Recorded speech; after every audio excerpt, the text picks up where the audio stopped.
It is the Belleville Sens podcast, season number 3, episode number 4 is the official season preview for the 2024-25 season. The first game of the campaign is just a couple days away. Belleville getting set to open in Rochester on Friday night, October the 11th at 7 p.m. They'll be in Syracuse the following night and then back home a week later. Training camp is officially over. The rosters have been set, and everybody is itching to get going on the new season. Hi, everybody. David Foote and Brock Ormond here as always. Thanks for joining us again this week. We're going to, as I say, recap the preseason, tee up the regular season. We've got some sound bites from General Manager Ryan Bowness, Head Coach Dave Bell, and the newly minted captain of the Belleville Senators. We're going to make you wait just a little bit to find out who that is, but we had our season kickoff press conference a little bit earlier on today. Recording day is October the 8th, and we'll get you some of those quotes and tidbits as well. We're going to meet the new PA voice here at CAA Arena. Tyler King is 2 games into, well, 3 if you count the other preseason game. 3 games into his stint between the penalty boxes here at CAA Arena. He's going to join us as well. And, of course, we'll maybe take a peek around the North Division and see how things are shaping up with the season opener, again, just a couple of days away. Before we get going, the usual reminders to please subscribe to the show wherever you're listening if you haven't already. And if you like what you hear, a 5-star review is always appreciated. Brock, it's been a busy weekend. It was a busy weekend. We're back to early in the week recordings, and that can only mean that the season is here, and the back half of the week is always full of hockey games, so we don't have time for this. Yeah, that's a good sign when things are getting back to usual, and the Sens getting some preseason games in, as you said, and then starting in Rochester. Rochester and Syracuse back-to-back on the road, so couldn't ask for a much tougher opponents, really, outside of the 2 Canadian rivals. But, yeah, it's really exciting stuff, seeing how the team does, because they showed some promise in that preseason for sure, going 1-1. It's hard to even decide how you feel about it when it's only 2 games, but it did seem like despite splitting those games, Belleville obviously really good against Laval on the Friday, but the Sens looked like the better team on the Sunday against Toronto as well. And Belleville had, I think, 6 or 7 PTO, non-regular roster players in the lineup, whereas Toronto was basically icing what looked pretty close to an opening day lineup. Yeah, absolutely. And the PTO guys over the course of the weekend did show a lot of promise, and unfortunately there was not any room for them on the roster once all those other guys start coming back from Ottawa, like the Hallidays and the Crookshanks and the Reinhardts and all of that. But certainly Ryan Humphrey and Alex Fry scoring goals in each of the games. So it's great to see those guys kind of get on the Sens radar. Even if they don't make the team outright as PTOs, they're on the radar now for management and Ryan Bowness and for David Bell and the coaching staff, which is so crucial to their development. And if they get a chance in the ECHL to impress, then that's all the better. So pretty good overall preseason for those guys, and the returning guys, of course, guys like Pilon and Bon Giovanni and Halliday really had a good mind about the game, and they were putting pressure on, which is great to see. Dave Bell did mention in the preseason or our season kickoff press conference that they got through training camp with just 1 injury, and the belief, I think, he didn't tell us who it is. I believe it was Wyatt Bon Giovanni who left the game on Friday night and after the first period and seemed to be in some pain. Now, it doesn't appear to be as bad as maybe it looked at the time, because I know Bonjo is around downstairs. He's not in a cast or anything like that. So hopefully just a little bit of a knock early in the season, because Wyatt Bon Giovanni is going to be a guy who's looked upon quite frequently to provide offense for this team, as will those other guys you mentioned, Halliday, etc. But anytime you can get through training camp and the sick bay is not too full, is pretty good. Yeah, absolutely, and especially given that there's going to be some knocks and bruises and bumps down the stretch throughout the season. So it's good to kind of stay as healthy as humanly possible right now, and give themselves an opportunity to at least start the season with a relatively full lineup, which is always what you want, especially given how deep the Sens team is. And Coach David Bell talked about it too. This group is going to be well balanced and with offense, physicality, and whatnot. So. And the hope is that the Sens can get some more scoring out of the bottom six as well. So keeping them healthy is also paramount. Yeah, absolutely. And again, new medical staff down there too, and giving them some time to ease into their new surroundings before they have to start really working on guys is probably helpful, I think, for them as well. So all in all, good news when you get through the preseason uninjured. Sens scored 3 times on Friday, only once on Sunday in the loss to the Toronto Marlies. But even in that defeat, again, they were flying. The word of training camp was really effort. And I think that is something that will not be questioned. Not that it was last year about this team, but certainly won't this year, and certainly wasn't, I think, through those couple of preseason games. No, and Coach Bell said that effort is non-negotiable. Before Friday's game, he told you that, and it really isn't it? It's got to be, the effort is the first part of things, and then everything else can get built around it. If you don't have the compete level, if you will, the character, the work ethic, the effort, and all aspects of the game, if you don't have all that, then you're not going to get very far. And the Sens certainly had a lot of heart last year in overcoming a bit of adversity and going on and winning a round for the first time in franchise history. And of course, guys all the way right from the top spot down to the guys that are just kind of on the fringe, if you will, guys that are in the ECHL, they know that. They understand that's the standard, and they got to abide by it. And so far, it seems like they have, and it's the older guys that are leading the charge that way. Yeah, and speaking of the ECHL, we've had a lot of questions about an affiliate this year. The Sens were with the Allen Americans last year, the Atlanta Gladiators prior to that. There is no, I guess, official one-to-one affiliate for the Senators this year. They'll, piggyback with a couple of teams in the ECHL to try and, store and develop their prospects. But it looks like the Orlando Solar Bears are going to be kind of the number one go-to. Jabril Toure, defenseman, goaltender Michael Simpson, both loaned to Orlando after the preseason games on Sunday. Orlando is the ECHL affiliate in the Tampa and Syracuse systems. So could be some interesting relationships, I guess, growing there if you've got guys who are from Syracuse and Belleville in Orlando, both end up going up to the AHL and then maybe have to play against each other somewhere this season. So that could be interesting. But those two guys, the only rostered or contracted players, I guess, to go down at this point, along with all the PTOs that were in camp: Robbie Stucker, Alex Fry, Spencer Kirsten, Ryan Humphrey, who Brock mentioned had scored, Cole Ceci, and Jesse Jocks, all down to the ECHL. But that's to clear room for some pretty big names coming back from the NHL parent club in Ottawa as well. Since October 4th, the following players have all been reassigned from the NHL club to Belleville: Angus Crookshank, Stephen Halliday, Hayden Hodgson, Tyler Boucher, Philip Roos, Mads Sogard, and then the last two to come: Jan Yannick, who was half expected, and then Zach Ostapchuk returned to Belleville, and Adam Gaudette is going to get a look in the opening night lineup, or at least on the roster for Travis Green and the Ottawa Senators. I think that maybe is one of the biggest surprises for a lot of people who were following along with Sens camp the last month or so. Yeah, and Zach Ostapchuk looked like he had a spot there in Ottawa, and then all of a sudden Belleville gets a big gift right off the hop. They get him back, they get Yannick back, and Adam Gaudette, who was the top goal scorer in the AHL last year with Springfield, finds a way onto the Ottawa Sens opening night roster. So good on him, and congratulations to him. And of course, Zach Ostapchuk, congrats to him for an outstanding camp in Ottawa. But he's back in Belleville now, and he should probably be relied upon pretty heavily on the offensive front, even as a young guy going into his second full professional season. So, it's not anything, and not a knock against him at all. He played extremely well, got a couple of goals, and really showcased himself well against some NHL competition. But it's just one big push here in the AHL will certainly do a lot to help him, and I imagine he'll be the first recall once he gets settled here in Belleville. And unfortunately, at this point in the season. It's a numbers game, right? Like, it is what it is. There's only so many guys who can be up, and there's only so many guys that can be in the AHL, etc.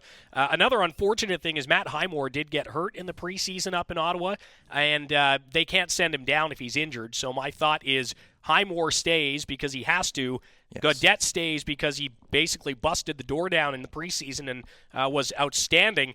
And Zach Ostapchuk, at the end of the day, when it comes down to it, is a second-year pro.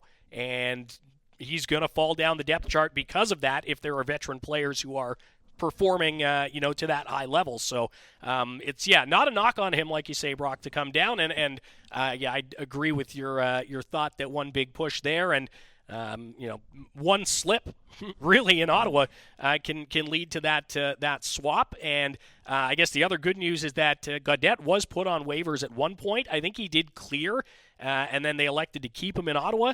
So the good news is he needs to wait 30 days before he can be put on waivers again. They should be able to send him to and from Belleville freely for the next month, and that's pretty good for a guy of his caliber. You don't want him getting scooped on the waiver wire by anybody else. So the roster is taking shape. It's looking pretty good. Yeah, absolutely, and you'll hear a bit from Coach Bell too. There's a lot of depth, and like you say, a real balanced roster this year, and needing some physicality, needing some extra offensive punch, because last year Belleville was a solid defensive team, I would say, for large chunks of the season. Offensively, they had to really squeeze out every last drop. This year may not be as big of an issue once you start getting guys comfortable again, and it should be a real outstanding season for Belleville, and looking to try maybe push for the top of the division this year. We'll have some thoughts from Dave Bell and Ryan Bowness and the new captain of the Belleville Senators. When we come back, a few clips and some discussion from our season kickoff press conference that we held earlier today. And we'll also meet the new public address voice of CAA Arena. Tyler King will be our interview guest this week. So stay with us on Season 3, Episode 4 of the Belleville Sens podcast. We're back in just a moment on the Belleville Sens Entertainment Network.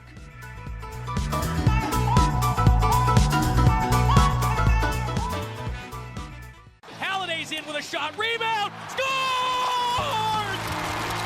Garrett Pilon in overtime! Be there for the next great Belleville Sens moment. Single game tickets for 2024-25 Belleville Sens first half home games are now on sale through Ticketmaster or the Belleville Sens box office. Get into the action as the Belleville Senators aim to make more AHL history at CAA Arena. For info on tickets, box office hours, group experiences, partnership opportunities, and more, visit BellevilleSens.com and be part of the team.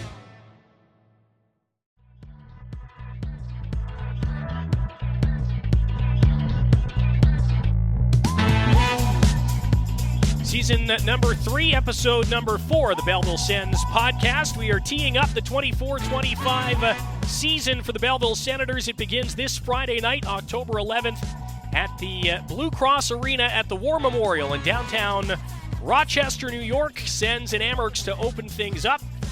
We'll get a bit of a preview on what the Rochester Americans and Belleville's second opponent this week, the Syracuse Crunch, look like later on in the show. And we'll take a bit of a deeper dive into the Belleville roster as well here in this second segment.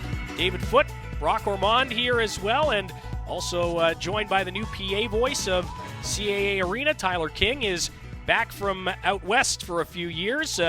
Are you from Kingston originally? No, actually from Toronto originally. But okay. Moved out here when I was probably 18 and it's an adoptive homeland, let's call it that. All right, yes, ditto for me. Moved out here when I was about 18, and here we are. Brock is born and raised here. Yep, Belleville born, Shannonville raised. That's it. That's it. What better combo could you ask for, really? Yep. Ty was around on the weekend, saw the preseason games from up close.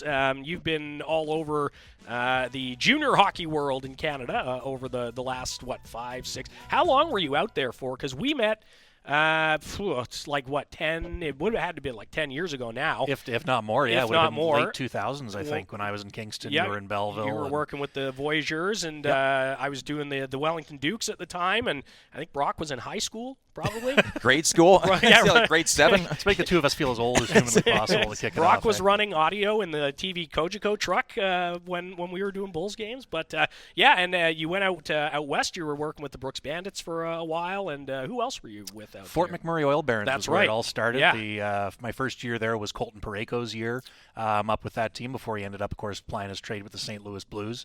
Brooks after that, and then the Okotoks Oilers just south of Calgary for the last 3 or so years. But back here for be with family for a little bit longer, and thought, hey, might as well hit up the Belleville Senators and see what we can do. And so far, it's been a heck of a fun time for sure. Yeah, it's hilarious because we had our candidates to replace Glenn May Anderson, who was our PA announcer for the last few years, and I was like, we got 3 pretty good candidates here. Like, I know who they all were, and I was like, this is going to be a tough decision. And then it was kind of like the Stone Cold music hits. It's like, oh my God, that's Tyler King's music, and it's just a run-in by TK, and here you are. So yeah, it's awesome that you're back, and great that you're able to kind of just slide in here and ply your trade here with us a little bit. We're stoked to have you. Yeah, absolutely. It's been great so far. Amazing group of folks you have, as you well know, and really cool that we've known each other as long as we have and haven't actually really worked together in the same context. Yeah, well, always on competing teams for the most part, exactly. right? Or different leagues, or so yeah, that's super cool, and again, just being able to have the help on this side of things is awesome. Because you can never have too many good hands to help you work. Well, maybe let's just get your first thoughts, I guess, early reaction to a couple of exhibition games at CAA Arena, and just, I guess, wading into American Hockey League life here. Yeah, well, the one thing I didn't mention is, of course, I kind of cut my teeth in the AHL. Right. As I was talking to you about earlier, back in my schooling days, I interned with the Syracuse Crunch and got a great appreciation for this level of hockey, the level of commitment and ability that it takes from the players to compete at this level. People forget, because people think the world of hockey is NHL or bust, just how valuable and entertaining the AHL, can and is, even to today, and how much it's frankly changed over the last 10 plus years as it really geared itself towards more of a developmental focus. This weekend was kind of a great example of that. You saw so many great young players that were pushing for spots on the roster of all the teams that were involved in that little 3-game parlay over the course of the weekend. But what I thought was really fun for Belleville is that you had 2 incredibly different games that kind of showed that you don't always get rewarded for doing the right thing. And by that I mean you can have a game where you only get 3 shots in the first period and you end up with a pretty convincing win on the Friday. And then you could absolutely pepper the opposing goalie like they did on Sunday. David, I texted you, I think, in that third period, and I said, how is Belleville not up 5-4 right now? Yeah. And it's actually a good lesson for players to learn as early on as possible, that especially when teams are so tight and there's so much parity and quality, you can do everything right, and sometimes things still aren't going to go your way. Yeah, and the parity is the big thing I've noticed, especially here in the North Division, Brock, is like every single year it's like 5 points or less almost from top to bottom in the division, and it's going to be like that again this year. If we're previewing the season, I would put the money on it right now that the North Division is going to be tight again, because everybody loads up and everybody prepares for tough opponents to seed 8 to 10 times a year. Yeah, and the points are right on the table every single game, too, which makes it all that much more difficult. And of course, we saw those points can make a big difference by the end of the season when Belleville wins 2 games against Laval and essentially knocks them out of the playoffs and gets themselves in there. So, those points, and they matter right from game 1 of the season to game 72 because, it's if you lose those points, if there's a last-minute effort that leads to a game-winning goal with 10 seconds left, you lose a point in regulation. That could end up coming back to bite you hard once it gets to mid-April and the long-term playoff push. So you can imagine that teams like Toronto, Belleville, Laval, Syracuse, Rochester, all going to be there. Utica's always a tough out as well. So it's never going to be easy, and certainly Belleville's got the makeup to be right there in the thick of it. And again, we'll take a little bit of a closer look at the Rochester and Syracuse lineups later on in the program. Said a few times already, we had our season kickoff press conference earlier this afternoon. A handful of reporters in the building, handful online as well, and a good chance to get some perspective from, well, Ryan Bowness, for one, the GM, who's not always here or available to media because of his duties with the NHL club in Ottawa.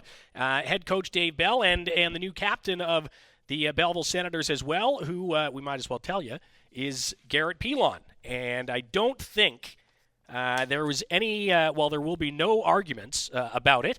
And I don't think the debate really probably needed to be all that strong downstairs. That's the name that we've kind of had penciled in since we knew that Dylan Hetherington was not returning. Maybe first, Brock, a reaction to Garrett Pilon being named the captain. Yeah, well, not at all surprising for Garrett Pilon to be named captain. He was one of those guys that we talked about right from midway through last season. Really showed a lot of good leadership qualities, not necessarily with his words, but by his actions. And Coach David Bell talked about he would bust his butt for a face-off or for a loose puck in the preseason. He'd win key face-offs in the defensive zone. He would do all the little things right, and he may not be the most vocal guys as he would attest to, but he'll let some of the other guys in the leadership group speak out a little bit and kind of push the guys a little bit and give them some words when they need to and when they need a little swift kick in the pants. But Garrett Pilon is an incredible player, an incredible guy, and definitely is looking to get himself situated here in Belleville, in the Friendly City, in the Quinte region, with a 2-year contract, because he's been, such a key piece to this team, and playing in Hershey, where he's got championship experience as well, is so hugely important, and you couldn't ask for much more important, attributes to have as a player and as a person. You say, we've been thinking about him as a potential candidate going back to last year. So had GM Ryan Bowness, as he told us at our preseason press conference here earlier on today. Going back to last season, I was really happy with our leadership group that we had. We identified going into last season the need to provide our younger prospects with stronger veteran presence. I feel like we did that, and Garrett was certainly a huge part of that. He came from a winning organization in Hershey. He won a Calder Cup. He was just coming off that when we signed him last summer. So those are the intangibles that we knew we were getting, and I can honestly say that getting to know him and being around him and watching how he carries himself, how he plays on the ice, the details and the preparation he puts into every day, he exemplified everything we were looking for in captain to replace Dylan Hetherington. So Belty and I obviously had numerous conversations over the course of the summer of what we were going to do, and then I'll get back to the field. So at the end of the day, it was a pretty easy decision. All right, so there's Ryan Bowness on Garrett Pilon and the decision to name him captain. Tyler King, who is our new public address announcer, is here with us as well. And you got to see Peels play Friday night. He didn't play Sunday, but you've seen him before even getting here to Belleville. Yeah, he wore a letter. He wore a letter for the Kamloops Blazers back in the Western Hockey League. Had a great final season, a junior, a 34-goal output between them and the Everett Silvertips. And no surprise that he went on to such a productive pro career. What was interesting too is just to see the value he brought in a game where you wouldn't expect he'd be the one bringing it. Sure. And that's not to take anything away from him, but you're looking at a Friday night preseason game with a guy who doesn't really have to worry about what his standing with this organization is. And yet you've got a 1-goal lead on Laval in the third period. He's out there as he should be for key face-offs late. And you wouldn't know the difference between that and the second period of a vital playoff game. So if you're able to get that level of effort, that level of compete, and that example setting that Brock talked about there in game 1 of preseason, just imagine what he's capable of midway through regular season, down the stretch, win 1 or 2 points, not just 1 or 2 points in the standings, Dave, 1 or 2 face-off wins could be the difference between a playoff run in the AHL because, as we mentioned, there's so much parity, there's so much tightness. So exactly the kind of guy you want setting that example. And, frankly, just from the way he interacted with all of us here, as you got that press conference set up, you could tell this is the kind of guy who fits the bill, no question. Yeah, maybe let's hear from the new captain, Garrett Pilon, just in terms of his philosophy in becoming the new official leader of this team. I mean, for me, especially, I'm not a super vocal guy, so it's a really big lead by example, I think. I mean, if you're coming in the rank being the hardest working guy, we know we're going to hold it against you. I mean, you're setting a standard for the players. And if guys aren't beating that standard, you need to hold them accountable if that's the case. But for me, it's going to be leading by example. And we, like you said, there's so many guys that have more A's and C's, come up to the team and play pro, have leadership qualities. So you just want to be honest with your, like, my teammates and stuff like that, and, lean on them as well, because I'm not going to be the only guy that's going to be pushing the envelope and creating a standard out there. Yeah, I mean, those guys obviously were just the complete pros with their day-to-day on how they handle themselves, the details they had in their games, the extra work they put in, and that's just the on ice. But for me, like, taking things from those guys, it's getting to know players off the ice as well. I think a huge thing for me last year coming to this organization was didn't really know anyone, and within the first month I was over at Heaters for dinner. So there's little things like that definitely, create a bond and create a better relationship that then translates on the ice. So it's definitely something that I'm going to be, looking at as well. And same thing with McElrath and Molson was, they were always having guys over for dinner, hanging out, getting to know players, especially early on. So 2 clips there from Garrett Pilon, one kind of his philosophy as a captain, and like he said, he's going to kind of let the rest of the leadership group pull a bit of the weight as well in terms of the motivation and accountability, and we'll tell you who the rest of those folks are in a second. The second clip was an interesting one as well. Tim Durkin asking the question about previous captains that you've played with and what you garner from them, and you heard him mention Dylan McElrath and Matt Molson, and of course Dylan Hetherington here in Belleville, and the answer was pretty simple. Like, these were guys who made camaraderie and being teammates goal number one, and that's something he's going to look to continue here this season. Because what did we hear last year at the end of the year, Brock, from every player who came through our exit interviews and spoke to us? They all said, this is the tightest group I've ever played with, and that is no small feat, to say the least. No, not at all. And that's, again, that standard that we talk about that was set by the coaching staff, and Dylan Hetherington, too, was last year's captain, now in San Diego. He was the guy that, like Garrett said, brought him over for dinner and made him feel at home, made him feel comfortable with this organization when he was a newer guy. And, Hetherington himself had been here for the last couple of years. So that's the kind of leadership that you have, and it's not something that people see. Fans come to the game, they see what happens on the ice. They don't necessarily understand what goes on off it or, away from the rink as well.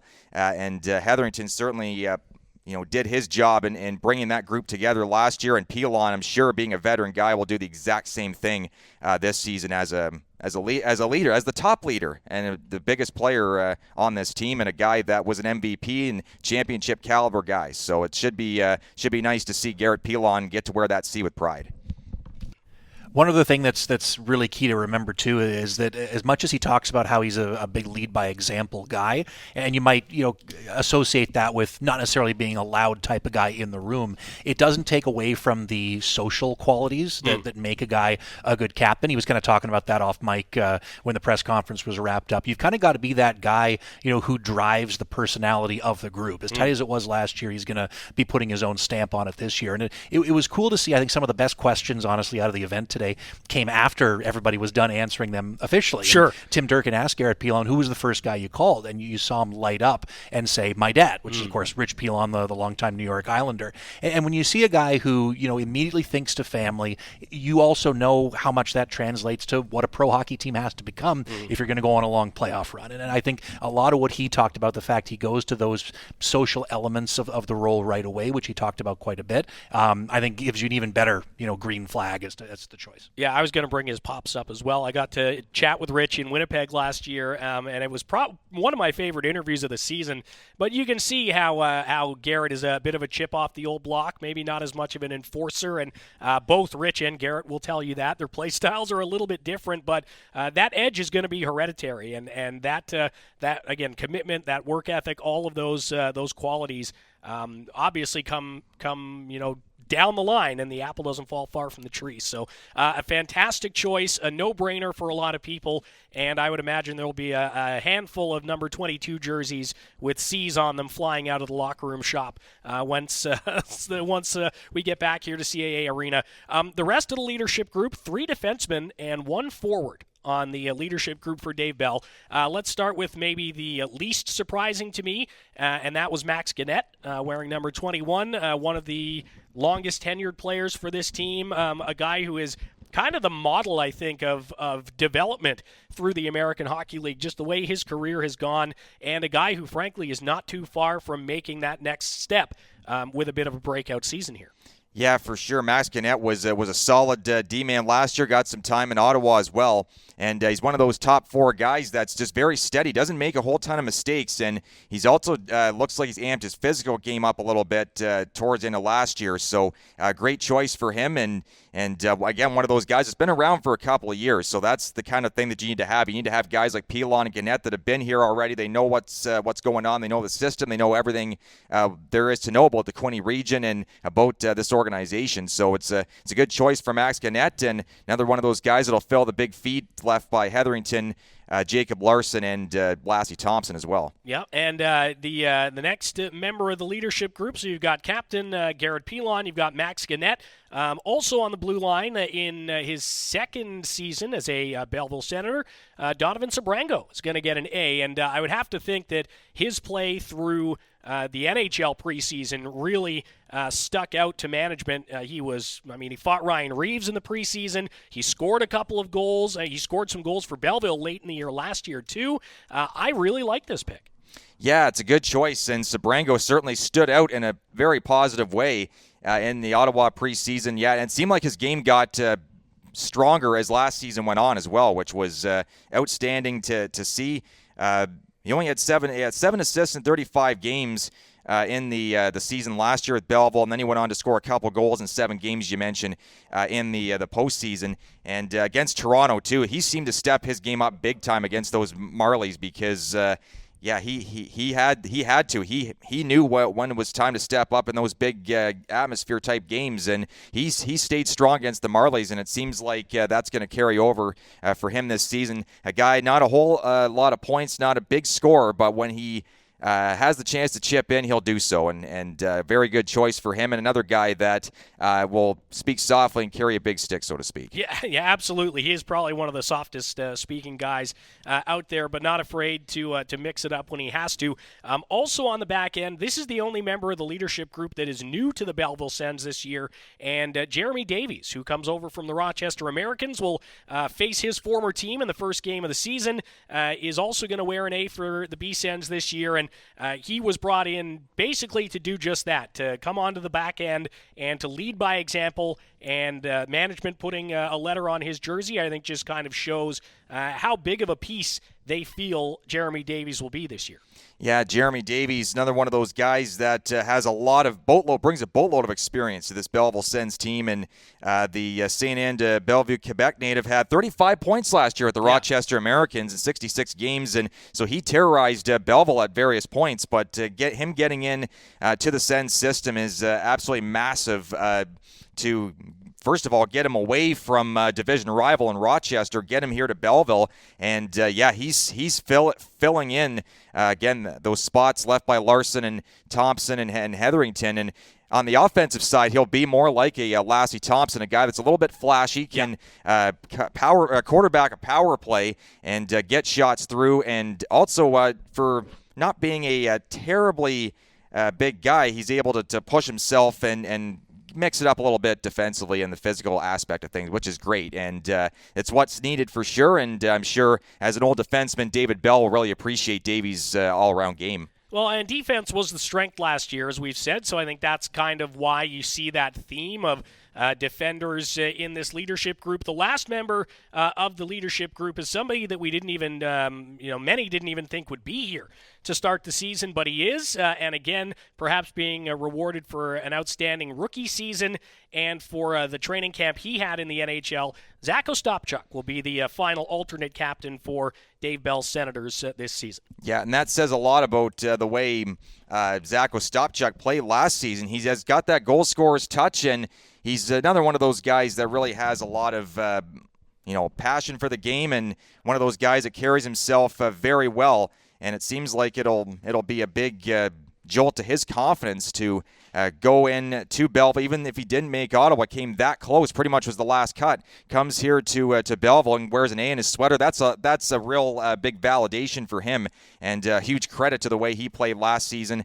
One of the top scoring rookies last year as well in the American Hockey League. So congrats to Zach Ostapchuk, and I'm really happy to see that for him, especially as a young guy, just in his second year. He just came out of junior, it seems, and now he's here in his second year. But he's got experience now, and he knows Belleville well, and it should translate very well going into to his new role, I guess. And Dave, remember, he was a 2-year captain with the Vancouver Giants. I was going to say that too. Yeah. He brings that experience to the table, and that's a rarity, out there as well for a younger guy to be given the task of overseeing, one of the top franchises out there. Between that World Junior experience with Team Canada, I mean, it's a resume that doesn't shock you that someone on the younger side is a part of that leadership group. Yeah, and what he's gone through in his personal life as well, right? He lost his dad when he was pretty young, and has had to deal with that throughout his entire career, and that was the big storyline, I think, when he made his NHL debut last season, and he's just been at the top of the list in terms of Belleville rookies for sure,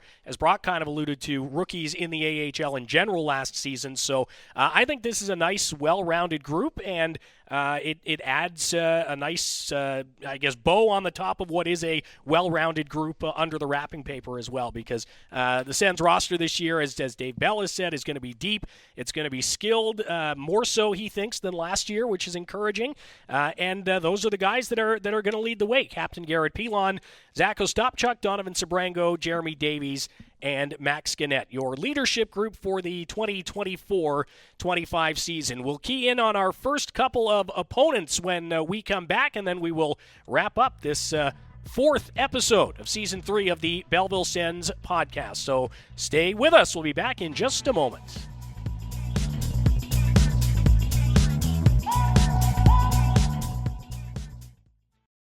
B-Sens are back. Cheer on your Belleville Senators at the home opener weekend presented by CAA. Into the line, Montpolo, a shot, in front, they score! Saturday, October 19th, 7 p.m. Your Sens play the Utica Comets, AHL affiliate of the New Jersey Devils, at the home opener presented by CAA. Red carpet arrivals starting at 3:30, Kids Zone starting at 4. Plus, free B-Sens noisemaker giveaway courtesy of CAA. Full details on ticket options and more at BellevilleSens.com. Go, Sens, go!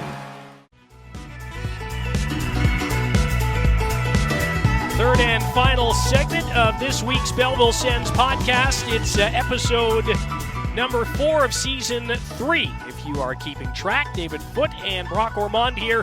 Tyler King, the new public address announcer here at CAA Arena, is hanging out with us as well today.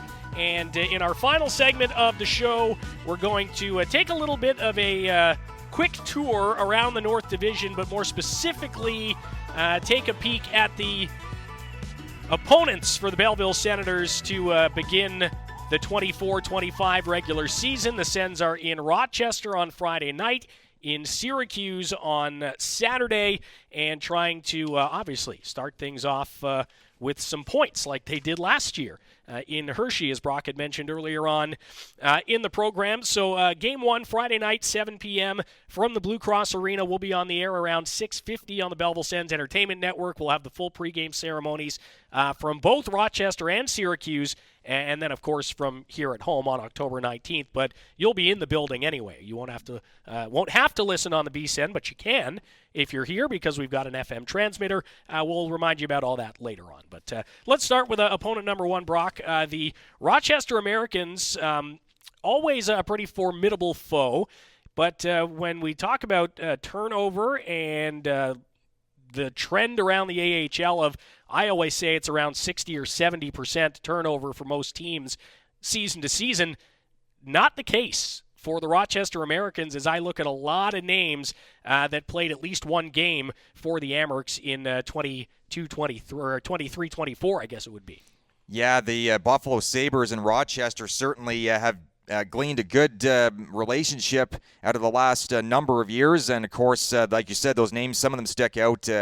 Guys like Brandon Byro and Lucas Rushek and Ethan Prow and all those types of players that Belleville's so used to playing. So there shouldn't be, outside of maybe the first 5 or 10 minutes, just trying to get the feet wet. And there's going to be a lot of energy and electricity in the building. So it's going to be guys just probably running around and trying to make stuff happen. But for the Sens, they know this team well enough. There shouldn't be too much of a learning curve or too much of a welcome type of atmosphere on the ice. They're going to be going hard right from the outset. And, of course, as we mentioned, Jeremy Davies, a former Rochester American, now assistant captain of the Belleville Sens. So much like a Garrett Pilon last year in Hershey, gets to play the first game of the season against his old team. So that's going to be exciting stuff for him. And no banner to watch being raised, though, which is different. But Jeremy Davies is going to be a big piece of the Sens team. And that's the thing. If there's anybody that knows how that Rochester Americans team ticks, he's going to know because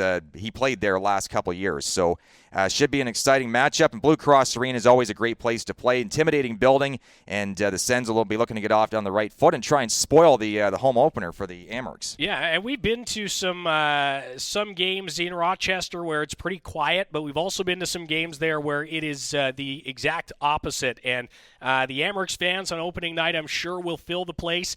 It's going to be interesting in Rochester this year. Longtime captain Michael Mersch announcing his retirement, I think, earlier this week or late last week.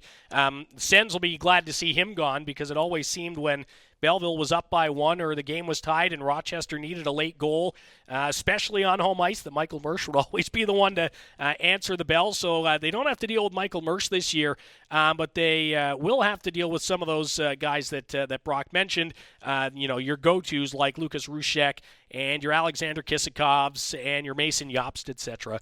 Rochester's always a pretty tough team, and going back in their history, they make a point of that every year.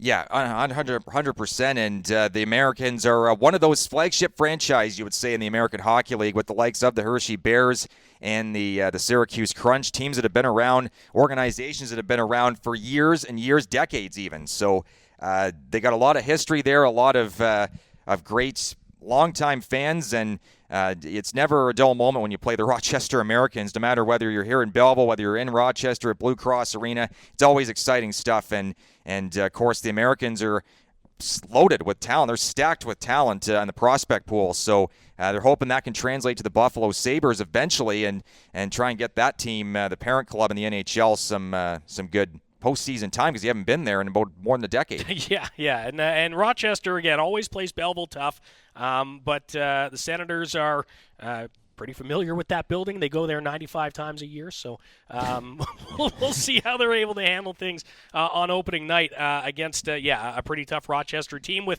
a new head coach as well, because Seth Appert was promoted to Buffalo to join the Sabres coaching staff. So Michael Leone will take over behind the bench in Rochester this year with Nathan Pache and Vaclav Prospel as his assistants this year. So Rochester up first and Syracuse up second. Now, this is what is interesting because up until last season, the Upstate Medical University Arena, was it called that when you were at Syracuse? It was still the War Memorial. It was just the War Memorial? Yes. Yeah. Right. It's still the War, but it's the Upstate Medical University Arena at the War Memorial. Well, it used to be War Memorial at On Center. On Center, well. that is, it is still there. There's. Can we shorten that name?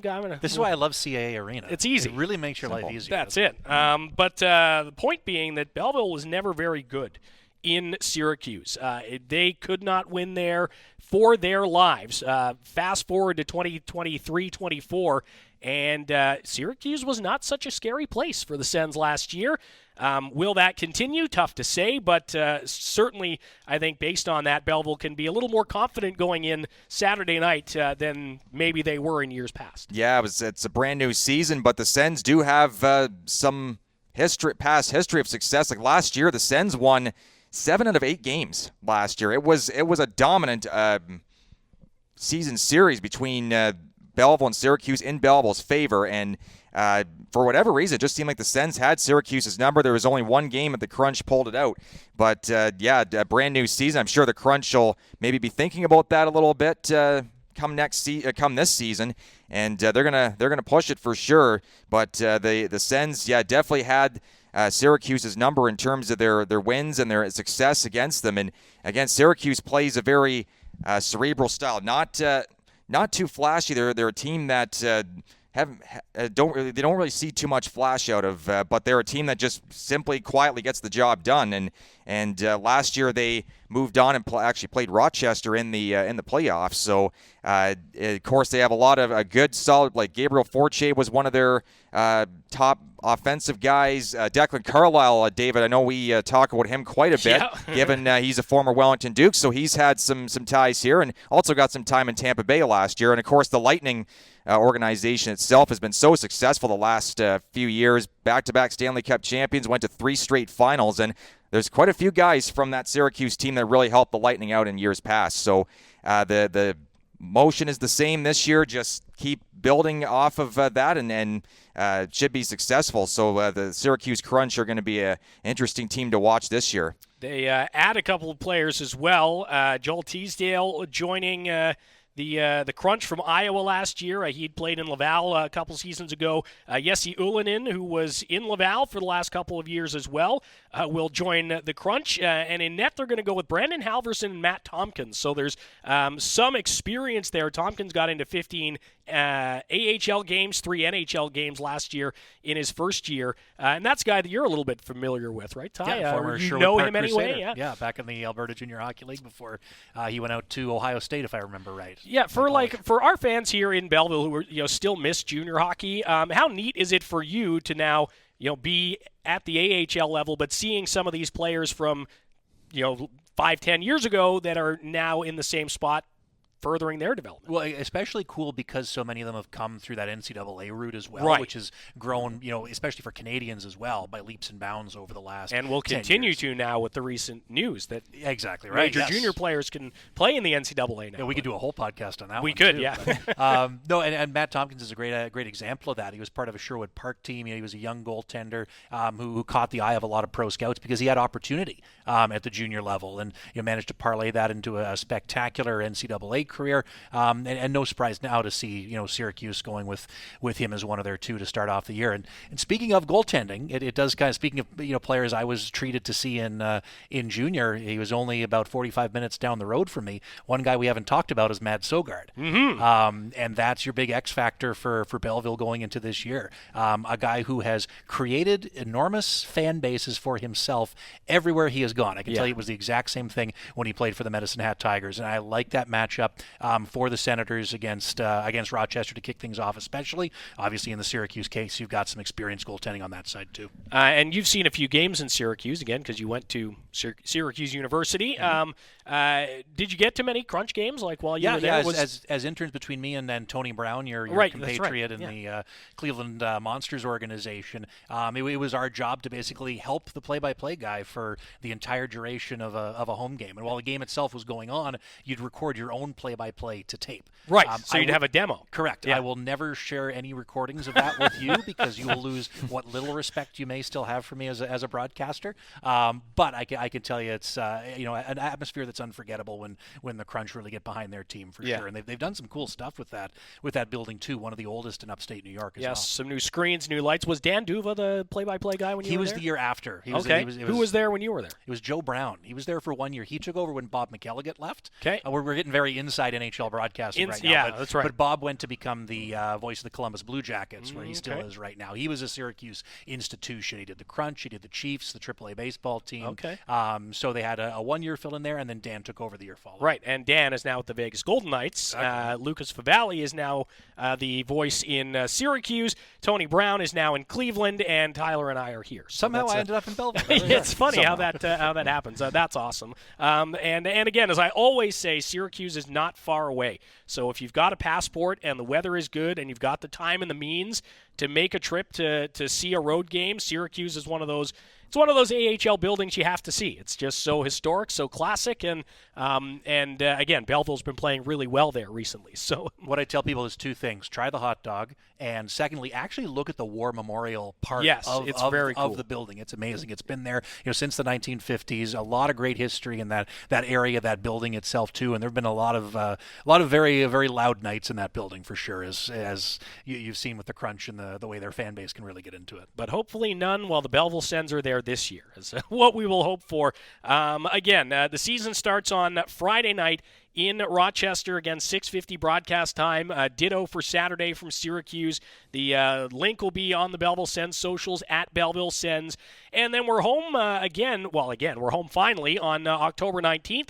Home opener weekend presented by CAA. Don't forget, Saturday night, home opener Sunday afternoon. We've got a game as well on the 20th. So before the game on the 19th, we've got the red carpet arrivals and the Fan Fest happening at 4 p.m. Again, show up early for the red carpet arrivals if you want to get a good spot along the rope. We've also got lots of stuff obviously happening inside the rink. CAA providing some noisemakers for fans for the home opener. And then on the Sunday, we've got a full team autograph signing after the game on Sunday afternoon. So tickets are available at Ticketmaster.ca. BellevilleSens.com for all the details around tickets and group packages and premium seating, etc. And yeah, you better scoop them up now because the season's here and people are getting excited. So they're going to start to go pretty quickly here with the opening game just a couple days away now. Maybe let's get final thoughts. Brock, what are you most looking forward to about getting the season going here this weekend? Yeah, getting the season going and getting everybody back and watching this group again. They were a fun group last year and should be a team that they're planning on having them be even better this year. And obviously that's the goal. You want to get better each and every season, and with the fact that there are so many returning guys in the Sens team, that'll go a long way to capturing the imaginations of the fan base and getting them back out to CAA Arena to see them play. And certainly Rochester and Syracuse are obviously great tests right off the bat on the road in tough buildings, and that right there is how you set a tone when you get in there and start crashing bodies and getting in front of the net, making life difficult on opposing goalies, and doing all that, all the little things right to be successful and try and take the crowd out of it. So that's going to be huge, and I'm really looking forward to seeing them come back home too, and really build that fan base again. And certainly last year was a great year, and they're looking to try and continue that this year. But I'm really looking forward to seeing how it all transpires and try and see if they can push themselves a little further to potentially Calder Cup championship. Yeah. What about you, Ty? Well, biggest look ahead for me is entirely off the ice. You can have all the actual hockey part to yourself. It's the atmosphere of a home opener. Yeah. And there really is nothing better, especially at the pro level. You get to meet the entire team. You get that amazing fanfare that every team really generates, because everything you do for a regular season is building off the environment you created and fostered in that home opener. And I think what's great for Belleville is, and I was watching it from afar last year, even though I was still half a country away, the sound in the background when you made that call of Garrett Pilon's overtime goal in the playoffs is something that may have seemed a bit unusual because of how thunderous and boisterous it was, but it's something that Belleville can definitely replicate on a regular basis. I think home opener time is the best opportunity to show, especially these players, especially the ones who are back, just how much Belleville can and will get behind them, because this is a roster that they're going to want to get behind. Yeah, absolutely. It is top to bottom, front to back. It is a deep group that has some high expectations and some pretty good prospects at success, if I do say so myself. And the best part is we don't have to wait all that much longer to find out if they can put that into action. Again, Friday night from Rochester, 6:50 pregame show is where you can catch the game. You can also, of course, catch it on AHL TV on Flow Hockey if you are the visual type and would rather watch than listen. And, of course, again, Ticketmaster.ca for all your first half tickets, and home opener weekend presented by CAA on October 19th and 20th. We'll be back again next week to remind you annoyingly about the home opener coming up next week. We'll also have a couple of games to recap for you as well as the Sens get things kicked off in upstate New York this weekend. So with that in mind, we'll say goodbye for Tyler King, Brock Ormond. Again, thanks to our guests for taking their time at the press conference today. Captain Garrett Pilon, head coach Dave Bell, General Manager Ryan Bowness. Thanks as always to you for listening. One more reminder to subscribe and rate and review the show, and we'll talk to you next week on the Belleville Sens podcast.